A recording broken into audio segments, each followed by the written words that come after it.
주님의 이름으로 축원합니다. 할렐루야. 가정에서 예배하시는 분들에게도 동일한 은혜가 있게 되시길 주님의 이름으로 축원합니다. 우리가 사무엘상의 말씀을 같이 봅니다.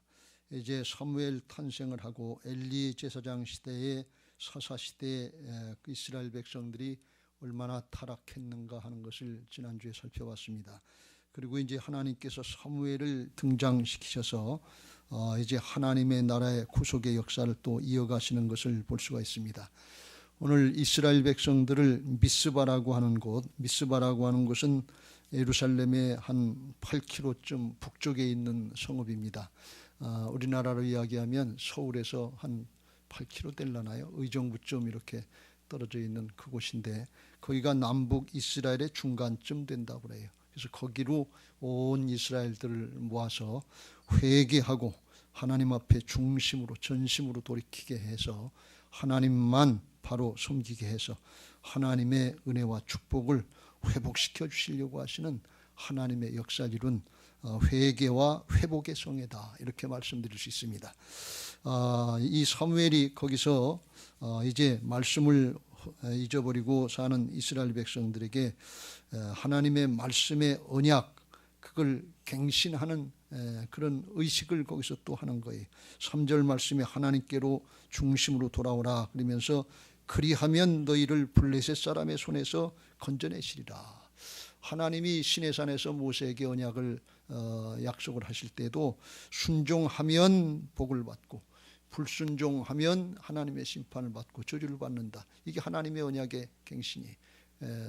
그런데 여기 그리하면 그리고 순종만 말씀하는 것은 이미 불순종해서 이스라엘이 블레셋의 압제에 있고 고통과 수탈을 당하고 있는 그런 상황이기 때문에 불순종하면 어떻게 된다는 건 말하지 않아도 너무나 잘 아는 상태. 그래서 말씀 따르고 순종하면 그리하면 너희를 블레셋 사람의 손에서 건져내시리라, 이렇게 말씀하시고 약속하셨고, 6절 끝에 보면 사무엘이 미스바에서 이스라엘 자손을 다스리니라. 다스렸다는 것은 재판했다는 뜻인데, 재판은 뭘로 재판을 하는가 하면 기준이 하나님의 말씀으로 재판했다는 거예요. 그래서 15절 이후에도 하나님이 사무엘을 통해서 이스라엘을 다스렸다 말씀하는 것은 이스라엘 백성들이 하나님의 말씀을 그동안 잊어버리고 살았는데 말씀을 통해서 재판함으로 해서 그들을 하나님의 말씀으로 이끄는 그런 영적인 회복을 하려고 하는 하나님의 역사가 이 사무엘을 통해서 이루어지고, 그리고 이제 다윗으로 연결되는 왕정시대를 열어주시려고 하시는 하나님의 계획이 있는 것입니다. 이 사무엘의 하나님 앞에 중보의 역사는 2000년이 지난 2000년, 3000년이 1000년이 지나서 예수님 탄생하실 때도 비슷한 현상들이 있었어요. 사사시대 300-400년 동안 영적인 암흑기가 있었는데 말라기 선지자, 마지막 선지자 이후로 300-400년 동안 선지자가 없었어요. 그건 하나님의 말씀이 없었다는 거예요. 그리고 세례 요한을 탄생시켜서 회개하라 천국이 가까웠느니라, 회개를 촉구하고, 그리고 예수님이 탄생하셔서 십자가 부활의 복음에 새 언약을 세우는 거예요. 이제는 예수님 믿으면 하나님의 자녀로, 하나님 나라의 상속자로, 하나님의 일꾼으로 거듭나는 새 언약, 아주 가장 좋은 언약을 만들어 주시고 예수님 믿고 영원토록 복받게 하시려고 하시는 하나님의 은혜가, 회복이 열려지는 것을 볼 수가 있습니다. 이것은 뭘 말씀하고 있는가 하면 사무엘이 이제 사사이면서 또 선지자이면서 그리고 제사장으로서의 역할을 감당하며 하나님과 이스라엘 백성 사이의 중보 역할을 했던 것처럼, 예수님이 이 땅에 오셔서 또 대제사장으로 하나님과 백성들 사이에, 사람들 사이에 중보 역할을 하는 것처럼, 오늘날 우리들도 만인 제사장으로서 이제는 복음을 가지고 하나님과 사람 사이, 세상 사이에서 타락한 이 마지막 때에 중보의 역할을 감당하려고 하게 하시는 그런 사명을 우리에게 주신 것을 깨닫게 하시는 것을 믿으시기 바랍니다.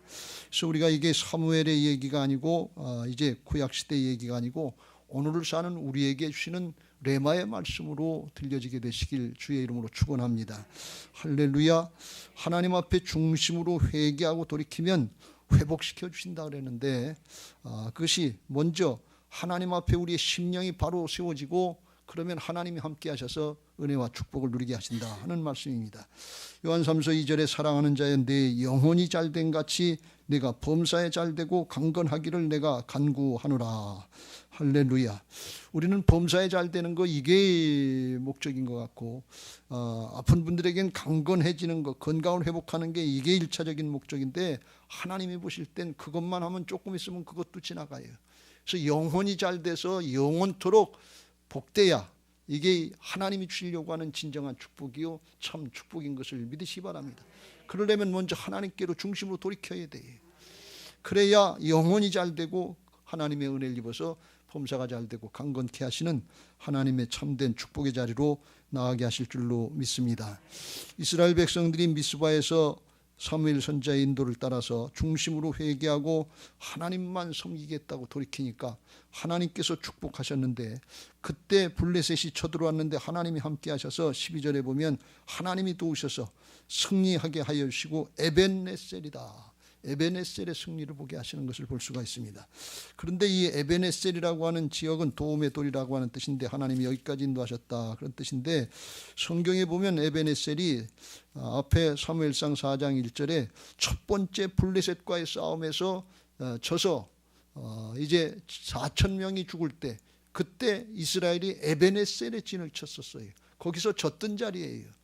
5장 1절에 보면 우리가 하나님의 법궤를 안 가져와서 전쟁에 졌는가 보다 하나님의 법궤를 가져오자. 그래서 엘리 제사장의 두 아들 홈니와 비누아스가 법궤를 전쟁터로 인도하고 그리고 하나님의 임재가 함께 하시는 법궤가 있으니까 이제 승리하겠다 그리고 기분 좋게 싸웠는데 거기서 대패해가지고 3만 명이 죽었어요. 2차로 다 전쟁. 근데 그것도 어딘가 하면 2차의 전쟁에 지고 법궤까지 뺏긴 곳이 에벤네셀에서 또 뺏긴 것이.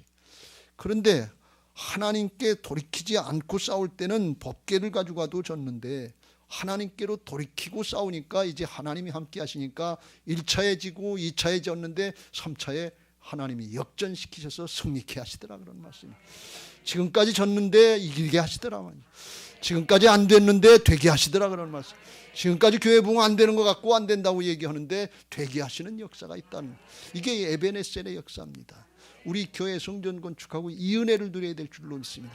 그러기 위해서 우리가 먼저 하나님 앞에 중심으로 돌이키고 하나님만 섬기는 역사를 이곳 빨래골 성전에서 우리의 심령을 세탁하고 가야 될 줄로 믿습니다. 할렐루야.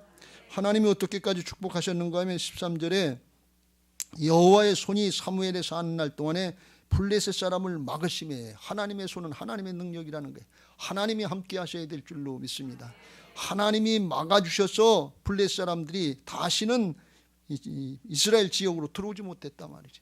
블레셋 사람들이 강하기 때문에 이스라엘 땅에 들락날락하면서 막 침략하고 수탈하고 별짓을 다 했는데 하나님이 막으시니까 하나님이 울타리를 쳐주시니까 들어오지를 못하더라. 언제까지? 사무엘이 사는 날 동안에. 사무엘 때문에 이스라엘이 보호를 받고 있는 거예요. 믿음의 사람 한 사람 때문에 교회가 보호를 받고 가문이 보호를 받고 직장과 사업장이 보호를 받을 수 있게 되는 것을 믿으시기 바랍니다. 하나님이 울타리를 치면 믿음이 좋았던 욥이라도 하루아침에 재산 다 날려가고 자식들이 다 죽고 마누라도 배신하고 부인하고 죽고 그리고 자기 몸도 머리끝부터 발끝까지 악창이 나서 견딜 수가 없는 이런 모습이 되는 걸 볼 수가 있어요. 여러분 하나님이 막아주셔야 우리 성도들은 잘 살 수 있는 것을 믿으시기 바랍니다. 세상 사람들은 안 막아줘도 잘 사는데요 이런 얘기를 하는데 왜 그러냐면 거기에 영원한 생명이 없어요. 목숨이 없으면 부귀영화 권세가 무슨 소용이 있습니까? 영원한 생명이 있으면 천국에 주어질 게 무슨 소용이 있어요. 그거 부러워하지 마세요. 잠시 잠깐이면 금세 알아요. 성경에는 죽고 살고 나고 죽고 한 거 수없이 많이 있었는데 그걸 부러워하지 말고 참 생명 영원한 생명 안에서 하나님의 은혜와 축복을 누려야 될 줄로 믿습니다. 그걸 누가 지켜주시느냐? 하나님이 지켜주신다는 말씀. 언제? 하나님께로 돌아오면 중심으로 돌아오면 하나님께서 지켜주신다는 말씀. 우리의 자녀들 하나님께서 지켜주셔야 될 줄로 믿습니다. 우리의 직장 사업 하나님께서 지켜주셔야 될 줄로 믿습니다. 우리의 신앙 사역 교회 하나님께서 지켜주셔야 될 줄로 믿습니다. 나라와 민족 하나님께서 지켜주셔야 될 줄로 믿습니다. 하나님의 손이 지켜주신단 말이죠. 14절에 블레셋 사람들이 이스라엘에게서 빼앗았던 성읍이 에그론부터 가드까지 이스라엘에게 회복되니, 하나님이 지켜주는 정도가 아니라 이제는 이스라엘 백성들이 하나님을 잘못 섬겨서 많이 성읍을 뺏기고 그랬는데 빼앗겼던 것까지 회복시켜 주신다는 거죠. 죄성을 가지고 태어난 인생들은 하나님의 형상을 입고 다스리고 정복하라 그러면서 번성하게 다 허락하신 뺏겼던 것들이 너무 많아요. 그거 예수님 믿고 주님이 주인 되시고 주님 따라가면 회복되는 은혜가 있게 하실 줄로 믿습니다. 여러분, 그 영혼부터 심령부터 회복되시길 주의 이름으로 축원합니다. 가장 요즘에 필요한 게 뭔가, 회복에 필요한 게 뭔가 하면 뭘 회복시켜 주셨으면 좋겠어요. 뭔가 하면 첫 번째가 뭔가 하면 처음 사랑을 회복하세요. 처음 사랑을 회복하세요. 그냥 예수 믿는 그 자체, 예배하는 그 자체, 말씀 따르고 사는 그 자체가 기쁘고 즐거웠을 때가 있잖아요. 세상에 부귀영화 권세다 이런 거 대가 이런 건 둘째치고 영생을 얻고 하나님의 자녀가 되고 하나님 앞에 봉사하고 순종하는 거, 이게 기쁘고 순수했을 때가 있잖아요.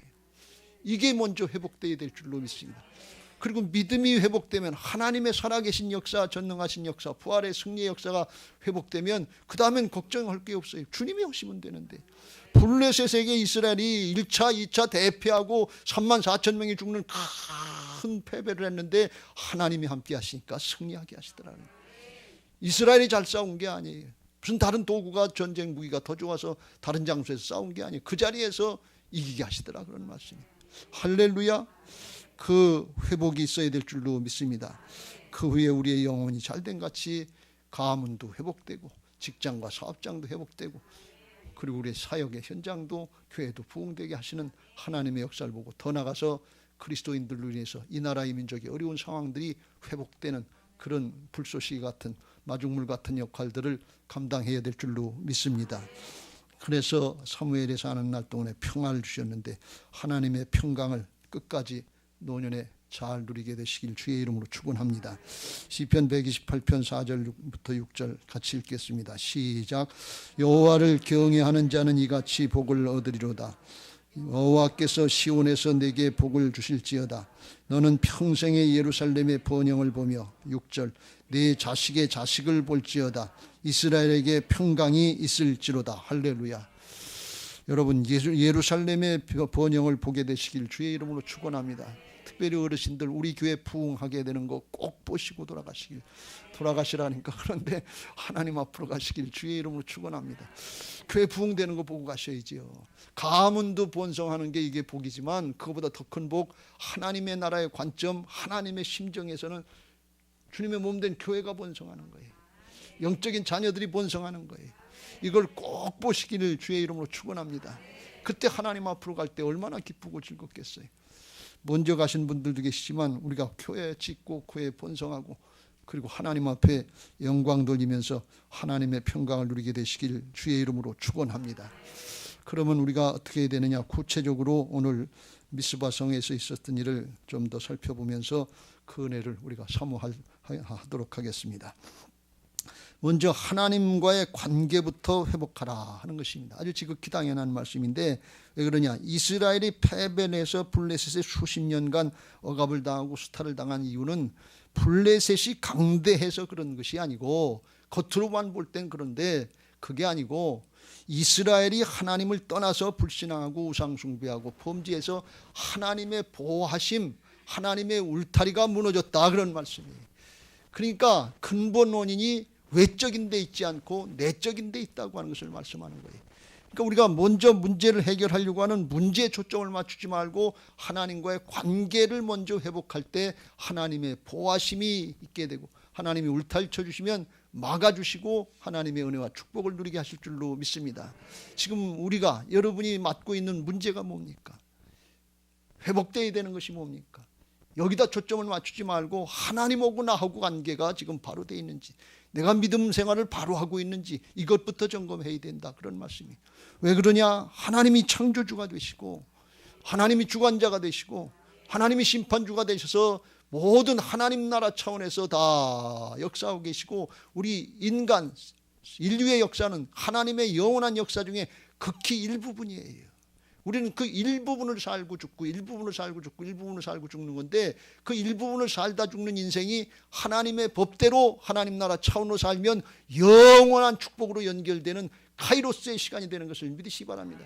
그렇지 않으면 그냥 지나가는 크로노스, 의미 없이 지나가는 크로노스 시간을 사는 거예요.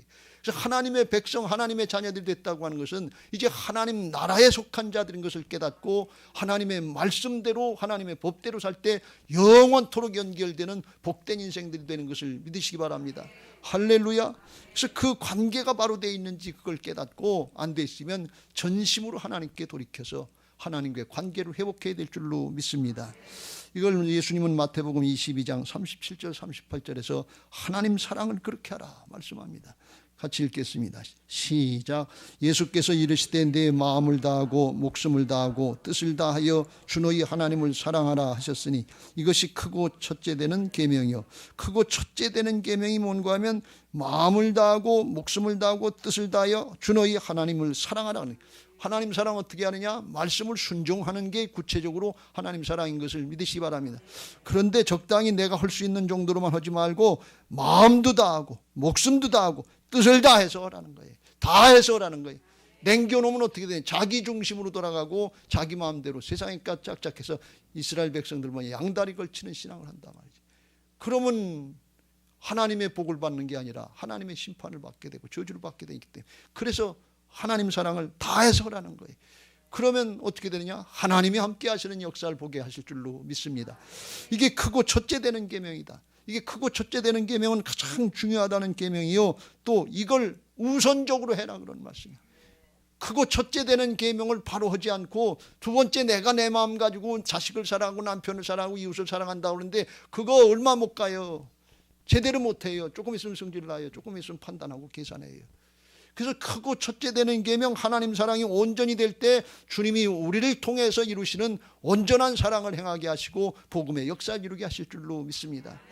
크고 첫째 되는 이 첫째 단추, 이걸 똑바로 끼워야 두 번째, 세 번째, 네 번째가 바로 되지. 첫 번째 단추를 잘못 끼워놓고 두 번째, 세 번째, 네 번째를 내가 주관해서 내심 가지고 내 재주 가지고 한다고 그러는데 이게 잘 안 되잖아요.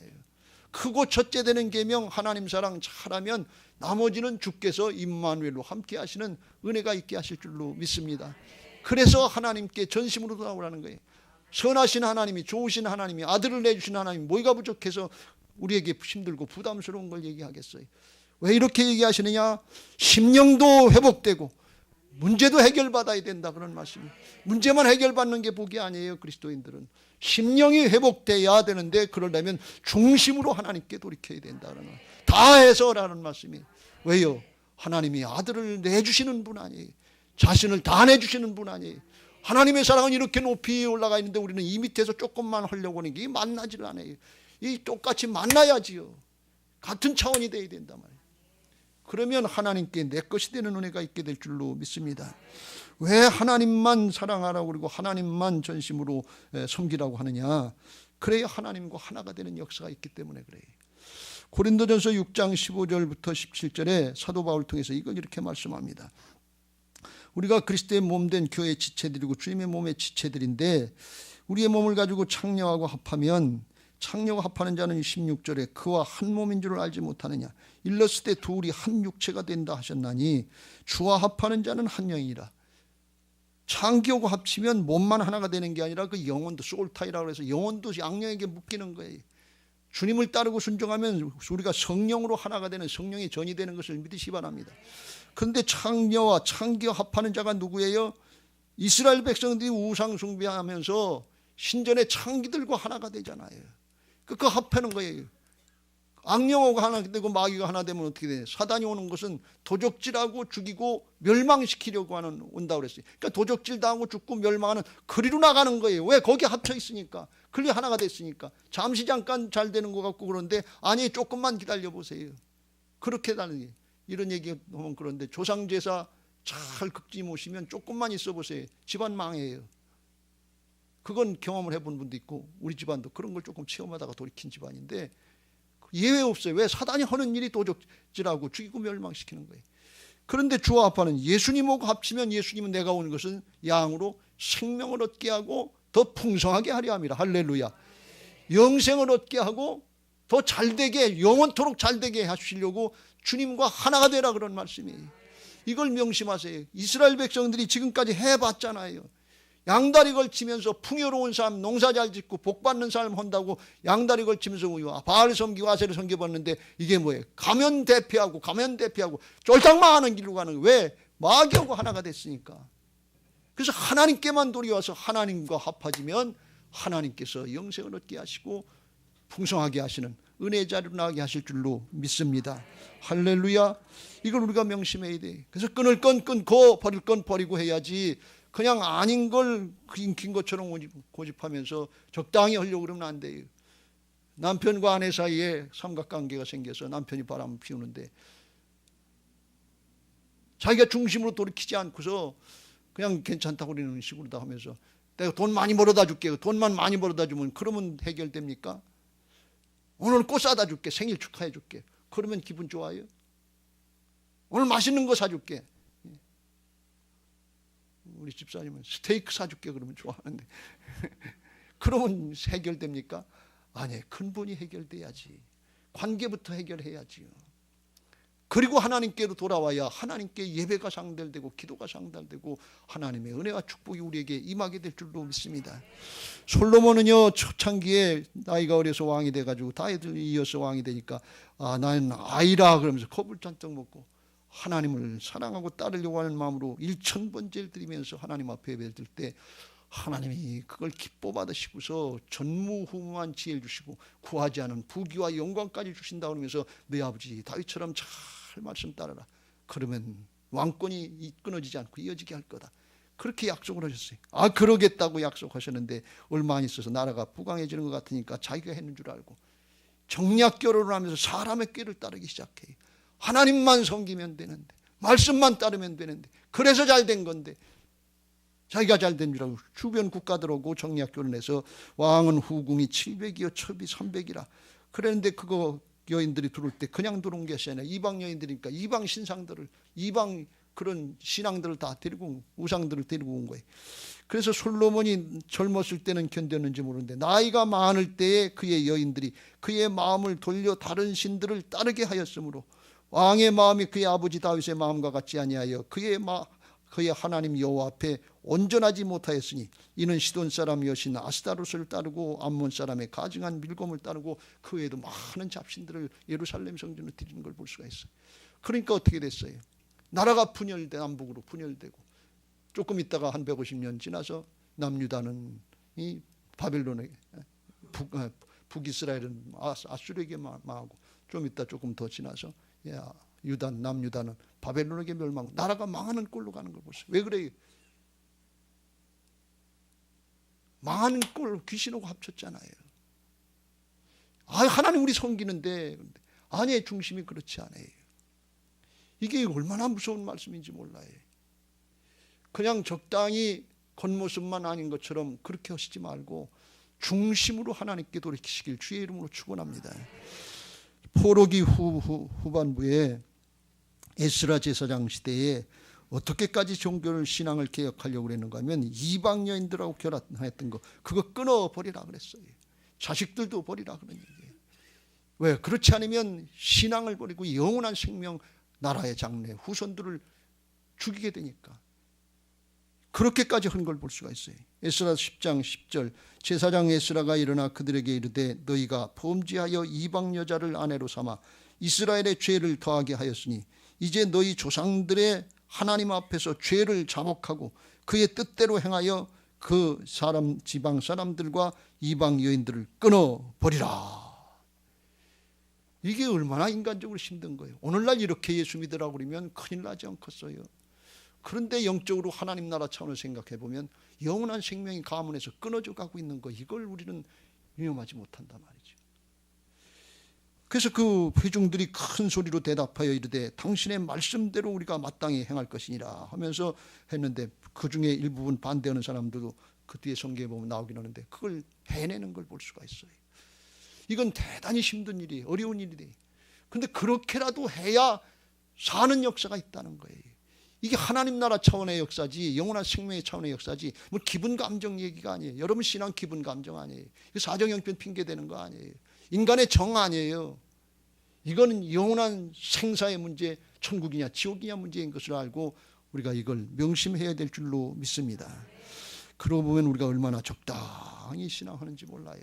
하나님 앞에 나와서 예배할 땐 그런 것 같은데 삶의 현장에 들어가면 공부하는 건 공부하는 대로 세상 방식 따라야지. 취직할 땐 취직의 방법 따르고 사업하고 경쟁하고 그럴 땐 세상의 방법 따라서 우선 이기고 봐야지. 그리고 그냥 적당히 나가요. 그게 양다리 걸치는 신앙이에요. 여기선 신앙하는데 만약에 조상 제사를 드린다고 그러면 이거 양다리 걸치는 거죠. 이게 어디하고 결합되어 있는지, 중심이 결합되어 있는지, 결정적인 순간에는 말씀을 따르는 게 아니라 삶의 현장에서 세상을 따라가고 있단 말이죠. 세상신을 따라가고 있어요. 이게 무서운 거예요. 오늘 협박의 말씀이 아니라 하나님의 한 이스라엘을 회복하고 살리고 마지막 때 우리를 살리시려고 하는 하나님의 간절한 호소의 말씀으로 들려지게 되시길 주의 이름으로 축원합니다. 그래서 그런 걸 깨닫고 6절에 하나님 앞에 나와서 어떻게 해야 되느냐. 미스바에 모여 물을 길어 여호와 앞에 붓고, 물을 길어서 쏟아부으라는 것은 무슨 말씀인가 하면, 물은 생명과 같은 귀한 존재였는데 중동에서 그 물과 같은 생명을 쏟아붓는 것처럼 자기 중심을 다 죄악된 마음을 쏟아내라, 그런 얘기예요. 그냥 끓이고 적당히 가지 말고 쏟아내라, 그런 말씀이. 한나가 하나님 앞에 심정을 쏟아냈잖아요. 한나의 기도는 십자가 앞으로 나가는 기도라고 그랬죠. 분인나가 대적질을 해도, 남편이 속 터지게 해도, 엘리 제사장이 자기를 오해도 거기 대적해서 싸우지 않고 하나님 앞에 나가서 심정을 통하는 기도를 할 때, 영적인 역사는 하나님만 해결해 주실 수 있는 것을 믿으시기 바랍니다. 사단의 방해는 하나님만 해결해 주실 수 있는 것을 믿으시기 바랍니다. 심정을 통해야 된단 말이죠. 그런데 그것도 모자라서 그날 종일 금식하고, 금식한다는 게 식음을 전폐하는 게 아니에요. 인간의 가장 기초적인 본능이 먹는 거 아니에요. 먹고 살려고 하는 거 아니에요. 근데 그거 식음 전폐하는 건 뭔가 하면, 식음을 전폐하게 하면서도 이 문제를 해결해 달라고, 하나님의 은혜를 있게 해달라고, 하나님의 도우심을 간구하는 자세가 금식기도인 것을 믿으시기 바랍니다. 이거 해주시면 좋고 안 주시면 할 수 없다고, 그런 얘기가 아니에요. 꼭 해결받아야 되는 거예요. 그러면서 그들이 뭘 했냐. 여호와께 우리가 범죄하였나이다. 죄를 인정하고 고백하는 것입니다. 여러분, 죄악은 어둠의 세력이기 때문에 인정하고 고백할 때 드러나면 해결되기 시작하는 것을 믿으시기 바랍니다. 그런데 대부분 죄를 가리려고 그래요. 인정을 안 하려고 그래요. 고백을 안 하려고 그래요. 하나님 앞에 혼자 고백하라, 그것도 잘 안 돼요. 이 점점 어려운 시대가 말세의 시대인데, 죄악을 인정하고 고백하면 그때부터 하나님의 치료하시는 역사가 있게 될 줄로 믿습니다. 요한일서 1장 9절 시작. 만일 우리가 우리 죄를 자백하면 그는 미쁘시고 이로우사 우리 죄를 사하시며 우리를 모든 불의에서 깨끗하게 하실 것이요. 할렐루야. 우리가 이렇게 심정을 통하고 금식하며 식음을 전폐하고 범죄했다고 고백하면 주께서 보혈로 씻어주시고 부활의 영으로 새 사람 만들어주시는 은혜가 있는 것을 믿으시기 바랍니다. 이게 복음이요, 이게 신령과 진정의 예배인 것을 믿으시기 바랍니다. 할렐루야. 회개하고 돌이키면 그 다음엔 회복시켜주는 거예요. 탕자가 나와서 다 까먹었잖아요. 무슨 면목으로 돌아올 게 있어요. 그래서 아들이라 하는 거 이제 감당하지 못하고 내주장하고 상속권 주세요, 그 상속해 주세요, 이거 주장은 이제 할 것도 없지만 하지 못하겠다면 나를 품꾼의 하나로 보소서 하면서 19절에 이제는 자원하는 종으로 아버지를 섬기겠습니다. 주님을 섬기겠습니다. 그런 자세로 돌아오니까 20절 시작. 이에 일어나서 아버지께로 돌아가니라. 아직도 거리가 먼데 아버지가 그를 보고 측은히 여겨 달려가 목을 안고 입을 맞추니. 할렐루야. 목을 안고 입을 맞췄는데, 전에도 아버지가 아들 안고 그렇게 했는지 모르는데 아마 그 전에 그런 일이 없었을 거예요. 다 까먹은 자식 모이가 좋아서 그렇게 했어요. 냄새나는 자식 모이가 그래서 좋아 그렇게 하겠어요. 집안 망신시킨 자식 모이가 그래서 그렇게 하겠어요. 왜 그래요? 중심이 바뀌었기 때문에, 사람이 바뀌었기 때문에. 하나님은 중심을 보시는 것을 믿으시기 바랍니다. 제가 말씀드렸죠. 이 탕자가 나가서 성공하고 출세하고 부자가 돼서 떵떵거려. 아버지 내아도 해냈어요, 보세요. 그리고 돌아왔으면 아버지가 좋아했을까요? 이렇게 끌어안았을까요? 아유 내 아들이 성공했네 그랬을까요? 땅을 치면서 통곡했을 거예요. 언제나 바뀌는가. 저밖에 모르고 세상밖에 모르잖아요. 여러분, 우리가 하나님 앞에 나올 때는 통회하고 자복하는 심령으로 나와야 될 줄로 믿습니다. 세상에 거 자랑하러 나오는 자리가 아니에요. 나를 알아달라고 하는 자리가 아니에요. 하나님이 이미 아셔요. 하나님 앞에 우리가 이 사실을 알고 돌이킬 때 아버지는 측은히 여겨서 옷을 갈아입혀라, 반지를 끼워줘라, 신발을 다시 신겨줘라, 아들의 지위를 회복시켜 주시는 은혜가 있었던 것을 믿으시기 바랍니다. 할렐루야. 오늘 우리가 사순절에 이런 마음으로 주님 바라보게 되시기 바라고 주님 따라가게 되시길 주의 이름으로 축원합니다. 또 하나 살펴보는 중요한 것은 사무엘이 그렇게 이스라엘 백성들이 돌아오니까 그때 언제든지 사단의 방해가 있어요. 블레셋 사람들이 쳐들어오는 거예요. 하나님께 중심으로 돌이키려고 그러고 부지런히 열심히 바로 신앙하려면 꼭 사단이 방해해요. 블레셋 사람들이 쳐들어오니까 이스라엘 백성들이 두려워서 벌벌 떨면서 8절에 아우성 치면서 우리를 위해서 기도해달라고 아우성을 칩니다. 그런데 사무엘 선지자는 9절에 젖 먹는 어린 양 하나를 가져다가 온전한 번제를 여호와께 드렸다. 그리고 나서 기도했다는 거예요. 그때 10절에 사무엘이 번제를 드릴 때 그때 블레셋 사람이 이스라엘과 싸우려고 가까이 오니까 이스라엘 백성들은 긴장을 하고 두려워서 아우성치고 난리가 났어요. 그런데 이 사무엘 선지자는 온전한 번제를 드렸다는 거예요. 그리고 기도하고 그리고 하나님의 은혜를 입었다는 거예요. 그럼 이 온전한 번제가 뭐냐? 레위기 1장 2절 3절에 보면 번제를 드릴 때 예물 드리거든 가축 중에서 소나 양으로다가 하나님이 정하신 예물이 제물이 소나 양으로 드리는데 그 예물이 소의 번제일 때는 흠없는 수컷으로 드리라 그랬어요. 이게 하나님 정하신 바예요. 그 여호와께 앞에 기쁘시게 받으시도록 드리고 그리고 이 번제는 어떻게 드리냐? 정광이를 물로 씻을 것이요 제사장은 그 전부를 제단 위에서 불살라 번제를 드립니다. 불로 화재로다가 다 태워서 드리자는 거예요. 이 번제는 제사장 목도 없고 백성들하고 나눠 먹는 것도 없어요. 하나님 앞에 헌신과 충성을 다짐하는 거기 때문에 다 드려라 그런 거예요. 그런데 그때 당시에 이스라엘 백성들의 그런 영적인 상태 예배 자세는 어땠는가 하면 하나님의 법궤가 블레셋 사람들이 감당하지 못해서 그냥 저절로 돌려보내지게 되니까 벳세메스 사람들, 이 사람들은 레위 지파 사람들이는데 그 암소 2마리가 이제 젖된 염소를 송아지를 둔 암소 2마리가 그냥 쭉 와서 벳세메스에 이르니까 그걸 보고서 벳세메스 사람들이 수레로 나무를 패고 그 암소들을 번제물로 여호와께 드렸다. 번제를 드릴 때는 암소를 드리는 게 아니라 숫소를 드리라고 그랬어요. 그런데 그게 무시됐다는 거예요. 하나님의 법이 무시되고 그냥 대수롭지 않게 생각한 거예요. 근데 그 사람들이 레위 사람들이고 하나님의 법을 지킨다고 잘한다고 하는 사람들이 당시의 상황이 그랬다 그러는 말씀이에요. 사무엘상 2장에 보면 엘리 제사장의 2 아들은 제사장이었는데 하나님 앞에 제물 드릴 때 하나님 앞에 기름 이런 것들은 콩팥 이런 것들은 하나님 앞에 먼저 태워서 하나님께로 드리는 건데 그거 태우기 전에 그때 자기가 먼저 먹는다고 사람 시켜서 그걸 뺏어다가 자기들이 먹는 이런 못된 짓을 했어요. 17절에 이 소년들의 죄가 여호와 앞에 심히 크면 그들이 여호와의 제사를 멸시하였더라. 하나님을 무시하고 제물을 무시하고 예배를 무시하는 거예요. 그런 상황에서 사무엘이 오늘 보여준 게 온전한 제사다 그런 말씀이에요.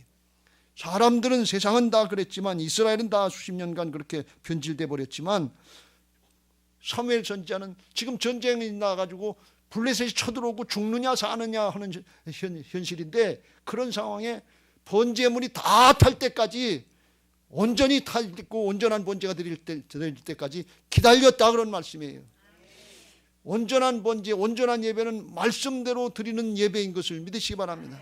온전한 번제, 온전한 예배는 어떤 예배냐? 하나님 앞에 믿음으로 드리는 예배인 것을 믿으시기 바랍니다. 블레셋 사람들이 지금 쳐들어와요. 죽느냐 사느냐 하는 생사의 문제가 갈려있는데 그거 두렵지 않은 사람이 어디 있어요? 그런데 사무엘 선지자가 어떻게 그렇게 할 수 있었느냐? 하나님을 믿었다는 거예요. 사정이나 형편이나 상황 이거 여기에 마음 뺏기지 않고 하나님을 믿으니까 하나님께서 물리쳐 주신 줄로 믿습니다.